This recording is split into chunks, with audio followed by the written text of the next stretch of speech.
Definisi transformasi linear. Transformasi linear adalah tipe khusus dari proses-proses dalam matematika.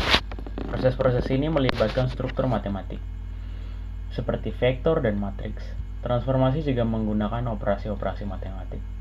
Beberapa operasi yang digunakan oleh transformasi linear adalah penjumlahan dan perkalian. Yang lain khusus bagi struktur matematik di mana operasi itu digunakan. Dalam matematika, sebuah transformasi adalah sebuah operasi, fungsi atau pemetaan di mana sekumpulan elemen-elemen ditransformasikan ke sekumpulan elemen-elemen yang lain. Sebagai contoh, fungsi fx sama dengan 2x mengambil setiap bilangan dalam himpunan bilangan dan mentransformasikannya menjadi bilangan genap karena dikalikan 2. Nilai absolut fungsi fx sama dengan x mengambil setiap bilangan dan mentransformasikannya menjadi bilangan bukan negatif. Dan fungsi trigonometri sungguh mengagumkan. Fungsi trigonometri seperti sin x mengambil sudut dan mentransformasikannya menjadi bilangan real. Sebuah transformasi linear adalah sebuah tipe khusus dari transformasi di mana himpunan vektor ditransformasikan ke vektor yang lain dengan menggunakan operasi linear. Himpunan dan operator diikat oleh dua sifat berikut ini. Yang pertama adalah melakukan transformasi pada penjumlahan dari dua vektor dalam himpunan, memiliki hasil yang sama jika transformasi dilakukan pada masing-masing, kemudian hasilnya dijumlahkan.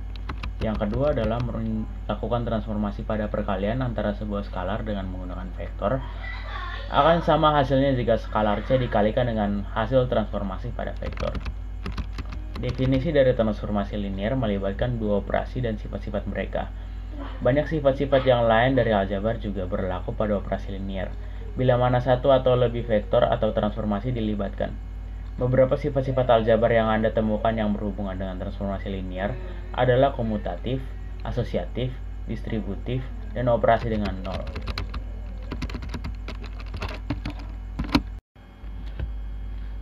Menguji bagaimana sebuah transformasi melakukan transformasi.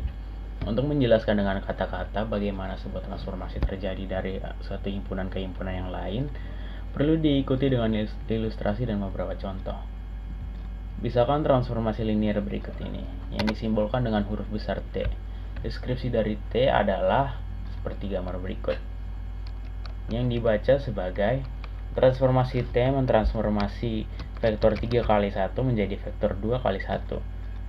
Elemen-elemen dalam vektor 2 kali 1 adalah jumlah dan selisih dari elemen-elemen dari vektor 3 kali 1. Setelah Anda mendefinisikan apa yang dilakukan oleh sebuah transformasi, Anda menunjukkan bahwa Anda ingin melakukan transformasi pada sebuah V dengan menulis T dalam kurung V. Sehingga jika Anda menuliskan T dalam kurung V di mana V adalah vektor berikut, Anda memperoleh seperti gambar berikut.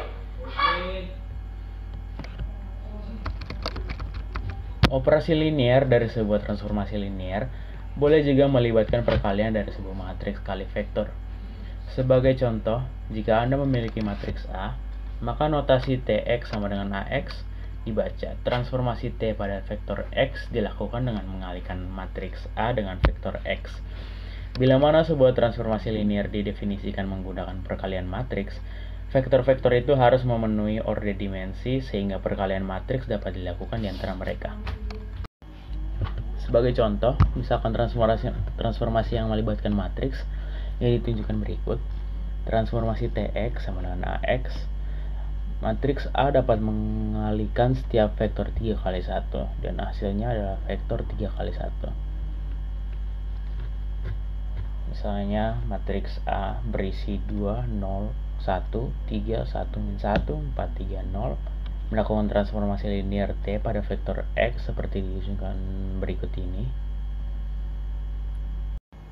Contoh yang lain adalah melibatkan sebuah matriks dan vektor dimensi, dan hasilnya juga berbeda dimensi.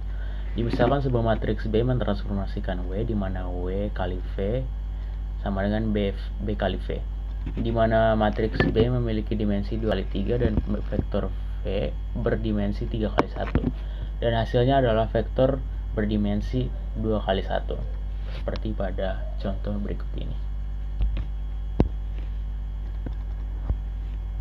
Baik, sekian penjelasan yang bisa saya sampaikan mengenai definisi transformasi linear.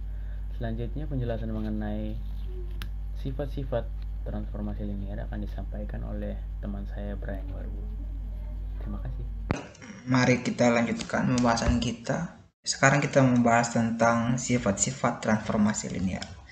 Jadi definisi dari transformasi linear adalah melibatkan dua operasi dan sifat-sifat mereka.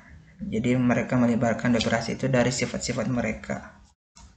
Terus banyaknya sifat-sifat yang lain dari aljabar juga berlaku pada operasi linear bila mana satu atau lebih vektor atau transformasi dilibatkan. Jadi di bawah ini adalah ada beberapa sifat aljabar yang Anda temukan yang nanti berhubungan dengan transformasi linear, yang seperti komutatif, asosiatif, distributif, dan operasi dengan nol. Baik, mari kita bahas sifat pertama, yaitu sifat asosiatif. Dalam aljabar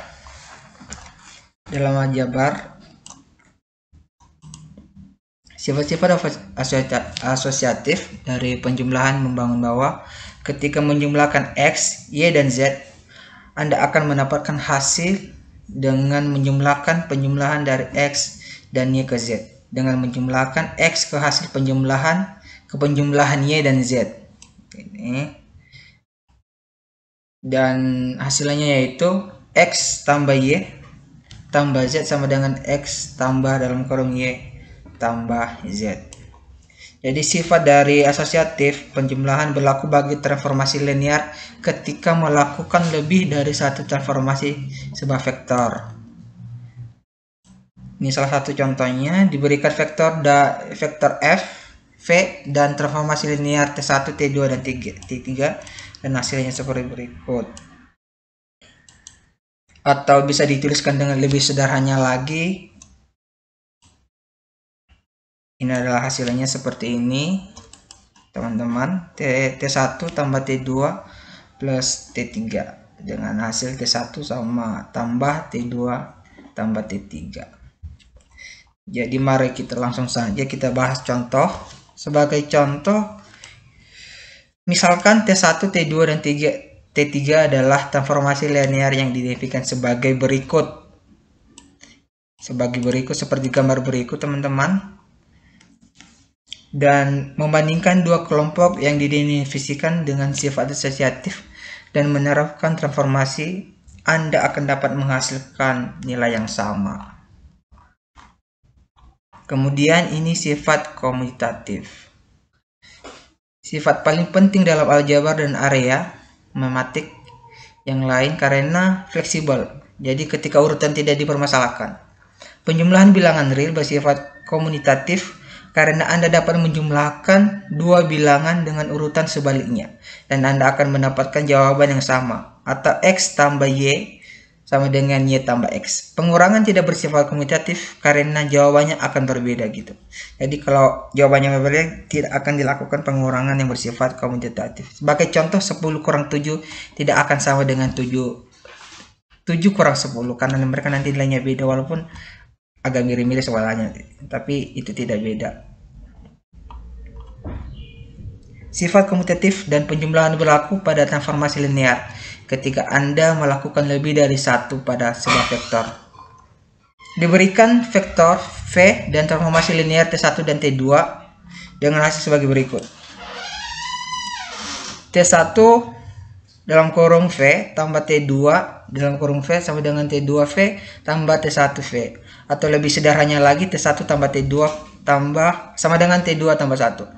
Sehingga dengan menggunakan kedua transformasi T1 dan T2 yang diberikan berikut, Anda akan melihat bahwa mengubah ukuran tidak mengubah hasil akhir. Jadi ini hanya mengubah ukuran saja, tapi hasilnya tidak berubah gitu. Kemudian kita membahas sifat distributif. Jadi sifat distributif dalam aljabar meliputi penyebaran atau mendistribusikan perkalian dan dari beberapa vektor dengan jumlah dari 2 atau lebih suku. Jadi harus lebih dari 2 atau lebih dari 2 suku.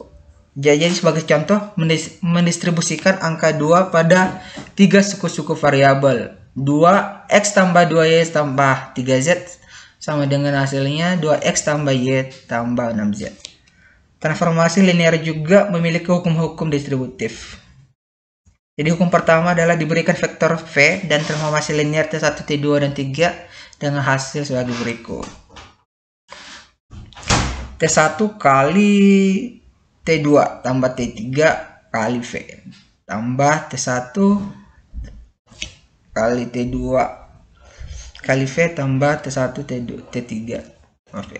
Dan ini juga teman-teman hasil dari, atau kalau lebih sederhana kita bisa tuliskan dengan T1 kali T2 tambah T3 sama dengan T1 T2 tambah T1 T3. Dan dari hasil tadi ini juga bisa diserahkan begini, T1 tambah T2 kali T3 tambah T1 T3 tambah T2. Jadi sebagai persyaratan dimensi harus dipenuhi tentunya. Dan akhirnya perkalian skalar dan salah satu sifat dan transformasi linear sebagai berikut.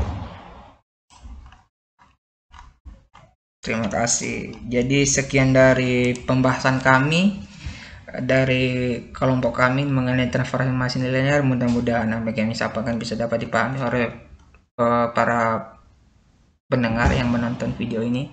Terima kasih. Tuhan Yesus memberkati.